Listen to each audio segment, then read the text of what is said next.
হাই everyone, স্বাগতম জনাইছোঁ মোৰ অন্য এটি মিনি ব্লগলৈকে। এতিয়া মই বৰ্তমান উপস্থিত আছোঁ লাচিতঘাটত অনুষ্ঠিত হৈ থকা ব্ৰহ্মপুত্ৰ কাৰ্নিভেলত।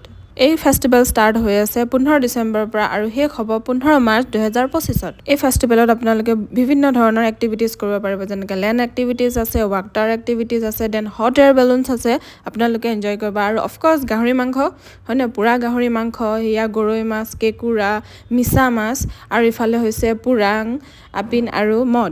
আৰু ইয়াতে আপোনালোকে আমাৰ মিচিংসকলৰ থলুৱা খাদ্য এনজয় কৰিবলৈ পাৰিব। আৰু এয়া চাওক, মিচিঙৰ আমাৰ গাছৰ আছে আৰু এনজয় কৰিব পাৰিব আপোনালোকে। ফ্ৰী কনচাৰ্ট হয় আৰু পেইড কনচাৰ্টো হয়। আৰু ইয়াতে যদি আপোনালোকে বিচাৰে নাইট ষ্টে কৰিব পাৰে, বিভিন্ন ধৰণৰ এক্টিভিটিজ আছে। আৰু তাৰ কাৰণে আপোনালোকে brahmaputracarnival.com আপোনালোকে ইনফৰমেশ্যনছ পাব এণ্ড তাতে আপোনালোকে বুক কৰিবলৈ পাব। আৰু ইয়াৰ লগতে আপোনালোকে বিভিন্ন ধৰণৰ কালচাৰ প্ৰগ্ৰেম এইবোৰ এনজয় কৰিব। Thank you, bye bye, see U.